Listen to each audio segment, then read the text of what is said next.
Okay, is that you, Mr. Brown? Yeah, it's got like an option to, okay. Yeah, no, you don't have to worry about the muting, unmuting, I take care of it. This is Okay. people of the state of Michigan versus Joshua Brown, docket number 20-675FH. And Mr. Brown, you're here today because a bench warrant was issued. It was issued based on allegations that you're in violation of probation. There's 3 allegations here. The first one is that on or about April 10 of this year, you assaulted Jessica Murray.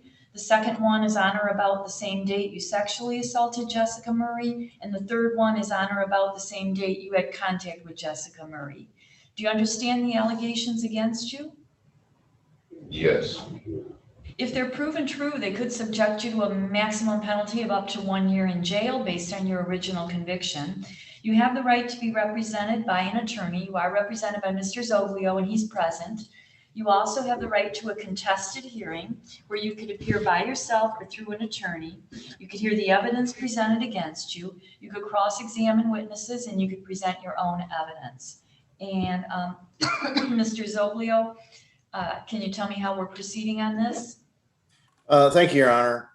Your Honor, it's my understanding, I didn't know that there were actually 3 allegations against him. I thought there were only 2. But you know, at this time, we would request a hearing date.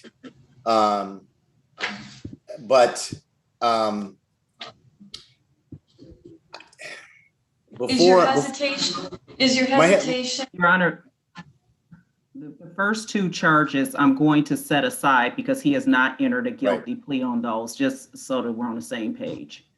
Right. That's what I thought maybe Mr. Zoglio's hesitation was. And if you didn't know about the third could go forward independent of the first 2. Right. I appreciate that, Your Honor. Thank you. And that's what I was going to ask Miss Russell. So I'm grateful that she chimed in there and said that. Yeah. I think the no contact, Your Honor, I believe my client will admit that allegation. Is that right, Mr. Brown? Yes, yeah, we did have copy. Okay, so you understand we're putting aside the 2 charges that might represent some new criminal cases, and we're just talking now about the contact with Jessica Murray, and you want to plead guilty to that. Is that correct? Yes, Your Honor, I believe that's okay. What. Okay, would you raise your right hand, please? Do you solemnly swear or affirm the testimony you're about to give in this matter will be the truth, the whole truth, and nothing but the truth? I swear. Thank you.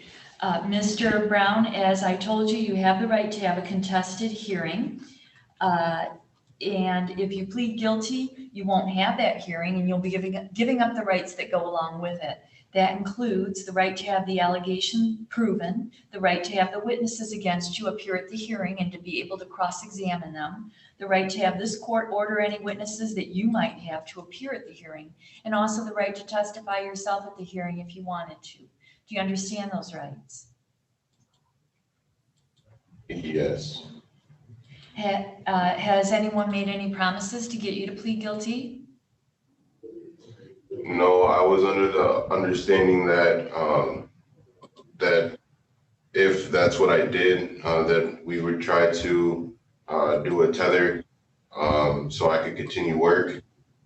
Well, there's no guarantees of anything. I don't know what I'm going to sentence you to. I don't know what the agent's recommendation is. I don't know anything more than the allegation is you had contact with Jessica Murray when you were not supposed to. So you understand that I haven't made any promises or deals about your sentence?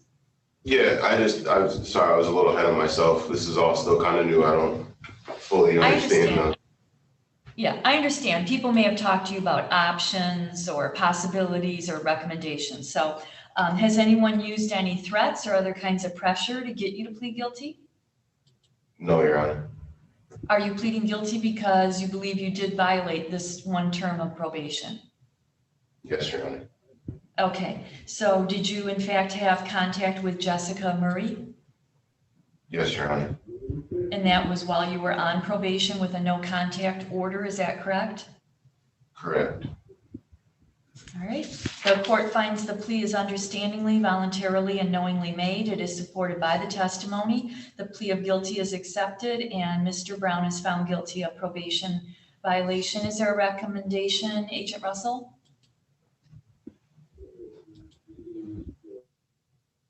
Yes, Your Honor. Mr. Brown has been upfront with everything. He's been in constant communication. So at this time, because the victim in this case indicated that she openly had contact with him as well, so it's not like he was stalking her, doing anything crazy. I'm recommending that he does go on a curfew tether because he is working full time, and I want him to maintain his employment.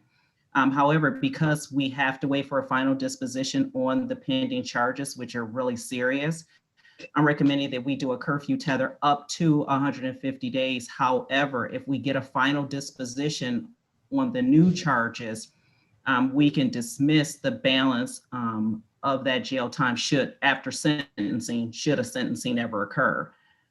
But at this time, at least a tether will keep him out of custody, let him continue to work, and he can continue his probation term as is. Okay, thank you. Mr. Zoglio?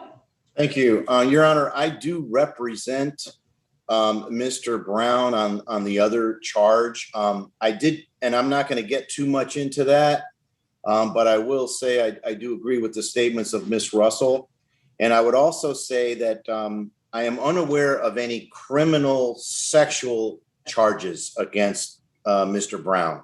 The first one, the assault one, there is, but the other one is there's no sexual charges, criminal charges. There may be a probation violation charge, but not a criminal charge. It was the way the police report. We have to take the charges from how the police report is drawn up. So if it's made it to the prosecutor's office and they've changed the charges, we're not aware of that. But when the initial police report came in, he was being charged with CSC 3rd. Okay, go ahead, Mr. Zoglio. Thank you. And that is correct. There is something on the police report that says that, but as the court is well aware, you know, the police report is not the charge. The actual charging documents, the charge from the prosecutor's office. But I do agree with Miss Russell. He is working. He works very close to I know exactly where he works, right here in Grand Ledge, very close to my office. He works, I believe, 6 days a week. So I agree with Ms. Russell. I'd appreciate it if he could be put on tether. I'm sure he would appreciate that too as well. Okay, that makes sense. And then Mr. Brown, is there anything you wanted to say? That I would, yeah, the last few years I've been down as far as jobs go.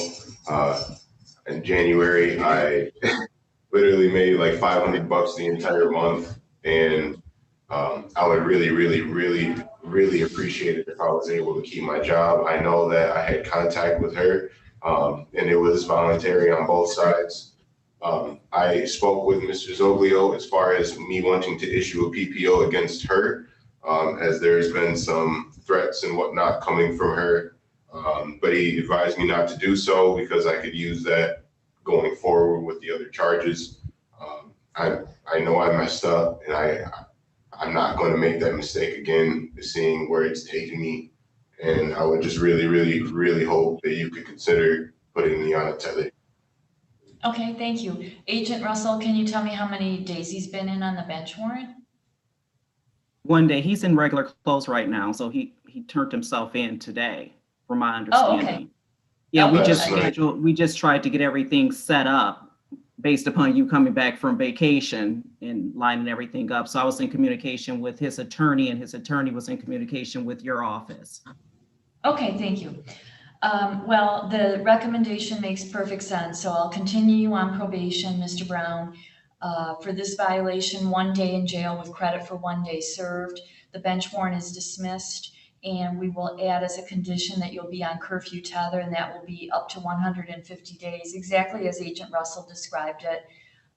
If there is a quicker disposition of any of the pending charge, then we can deal with it then, but up to 150 days, we'll say at this time.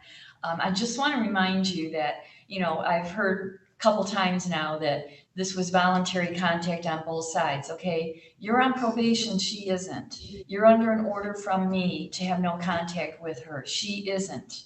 So you are under a higher obligation than she is not to have contact with her. And I don't care if she initiates it or she says it's okay or whatever. You're the one that pays the price for that. You're the one that's under the order. You cannot have contact with her. Do you understand? I very much do. I very much Okay. do.